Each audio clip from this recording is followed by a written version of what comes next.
Hello everybody and welcome back to the post-match reaction on New York Talk. Inside the stadium. Yeah, inside the stadium. Shh, don't tell anyone we're not meant to film in here. But yeah, lads, last game of the season, relegated, but we knew that in January. But we've won, 5-2.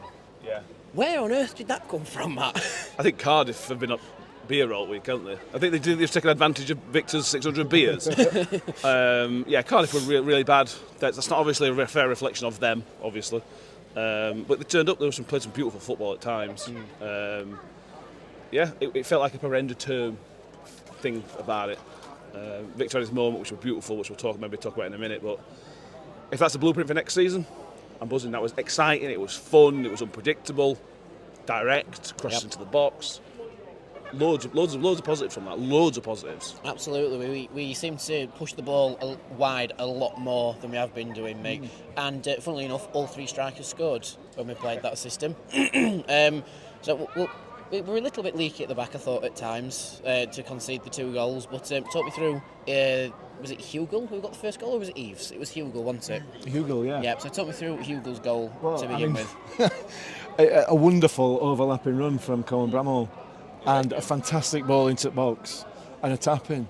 Who'd have thought? We've said it so many times, haven't we? Who'd have thought putting the ball in the box would create goals? I know, right? Just ridiculous. I mean, I could be a football manager. It's radical, isn't it? A radical new idea of how to play the game. No, it was some really good football. Some really good football. I mean, 6 months too late, but some really good football. So let's not spoil a good victory by moaning about what's gone before. Yeah. You know, some good football today, and that was an excellent goal, excellent work goal, excellently worked goal. And the second one again for Eves, another excellent cross into the box from Cohen Bramall overlapping down that left-hand side. I thought him and Apaya played really well together today. Good, just excellent. Yeah. I like it. A little blueprint for next season, potentially. Well, we'll see, because none of these players, or very few of these players, are likely to be here next season, are they? Accepting that Hugel and Eves are still under contract, whether they'll still be here or not, I don't know. Seb Revan won't be, Apaya won't be, I wouldn't have thought. So it's going to be a very different looking squad. But that's how we need to play. But that's not rocket science, is it? No. You know, it's how 91 of the other 92 clubs play. It were only us that didn't for some reason.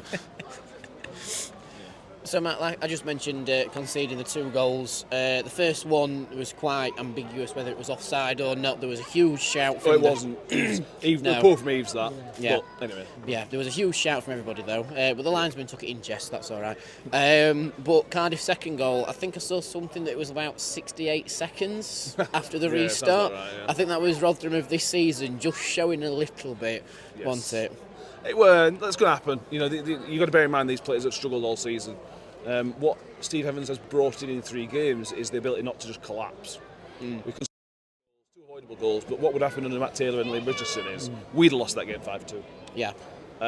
There's this a bit of steeliness about them, and that begs the question: why were we unable to do that before? Because Steve Evans had a week before the Birmingham game, which he did. There's a steeliness about the team already, and that's that will get you the right in the League One. That'd get you out of trouble this season. Yeah. I'm not saying he would have kept us up, but it will certainly get you in the fight. Yeah. It's a positive afternoon. Shame about the league table, but it's a positive afternoon, definitely. Yeah, for sure. I mean, we seem to have the standout result on the day, so we'll take that. But we'll mention the penalty. Only our 2nd penalty of the season. Could not get it, could have been. No, there was from my angle anyway, because I sit just down here. From my angle, the player effectively had the ball in his hand at one point, like under his arm here, and then who was it who was fouled? Adolphin, yeah, and then Adolphin was fouled. So I think it was double jeopardy. Either give it for one or other. Well, to be fair, if that's the case, I didn't see the handball. That were 3 penalties all in one go, because Adolphin had his shirt ragged almost off his back prior to that. Then there's a handball, then there's the final foul. So I guess he obviously didn't intend giving the first 2. So he had no choice with the 3rd one. Just to touch on the referee today, I thought it was as bad as he was at Hillsborough. Oh yes, he was atrocious. Well, we will say it for the podcast. Petty. The referee, not me. And me, both of us. I mean, we're 2 peas in a pod in that sense, aren't we? But yeah, I mean, he had to give it, didn't he? He had no choice. I didn't realise there were 3.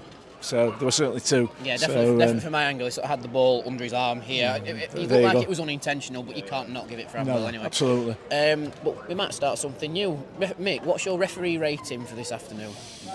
Out of 10? Out of 10, a week 4. I didn't think you'd be as high as that, to be fair. A week 4. And that's only because it's last game of the season and I'm feeling generous. Fair enough. I would say. Fair enough. I mean, the Numbers goal, Matt, was brilliantly taken. Pick of the bunch, wasn't it? Pick of the bunch, yeah. I mean, you could have put it on the board for goal of the season contender as well. Numbers potentially another one under contract who will stay next season. If we feed it correctly to him, like we have done today, he might thrive as well. But we'll leave Evans to work some sort of magic with that. And then the last goal for Hugo. Comedy. Yeah. Comedy goal. Yeah. Comedy goal for a comedy season. I think once it, lads. Just a shame we didn't see Hugo or Eves get a hat-trick, to be fair. It was, but there was only one thing we want to see today, and it's just down there. That moment when he came on, we talked in the pub pre-man and give Evans a bit of stick. In the end, it worked out wonderfully because Viktor had 3 or 4 different moments. I can imagine his dad's in Sweden probably welling up. Half at stadium welling up at the time as well. Yep. A special day for that reason, for Viktor. We have said on the podcast 1,002 times how much we love him. But it just sums it up today. It's rare. I can't think of a time I felt more proud of a player wearing my badge, my Rotherham United badge. He represents everything good about Rotherham United, and it's probably his last game. Probably, it is. But that send-off that we were allowed to give him, as much as it was for us as for him, I think it's closure for everybody. Just super proud and happy that we got to have that moment with him. Yeah, absolutely. It's just that little moment where, regardless of what happens now, it's like that page is closed now, I think. Yeah, I definitely think that's a chapter in Viktor's book closed, regardless of where he ends up next season. Oh yeah, absolutely. And it's just a shame we didn't play him up top, in my opinion. We didn't have the red shirt printed. I thought he was coming out for that free kick when he came on. I mean, everybody down this bottom row here were going, come on. But no, it wasn't to be. Because I think they were worried that if Viktor did score, there would have been a pitch invasion. Correct, there was, yeah. But yeah, anyway. Special moment, Mick. And I don't think Viktor or anybody from Sweden is going to forget it, are they? No, we're not. We're not. He's been a wonderful player for us, a fantastic servant, and a player who understands the club, he understands the fans, he knows what it means to people. It's one of those things. But he needs to go on and have a proper career. Yeah. He deserves a proper career at the top level. So let's hope that he gets the move that allows him to do that. Fingers crossed. Yeah, fingers crossed, absolutely. Anything else, lads, or shall we call it a wrap on our season in the stadium as well? Thank you, everyone who's tuning into Instant Reactions. Yes, absolutely. Thank you very much to everybody who's watched. I've been noticed a fair bit in the North Stand this season, so that's nice, including someone behind the kiosk. I didn't catch your name, but thank you for watching. And thank you to everybody who's stuck with us through this.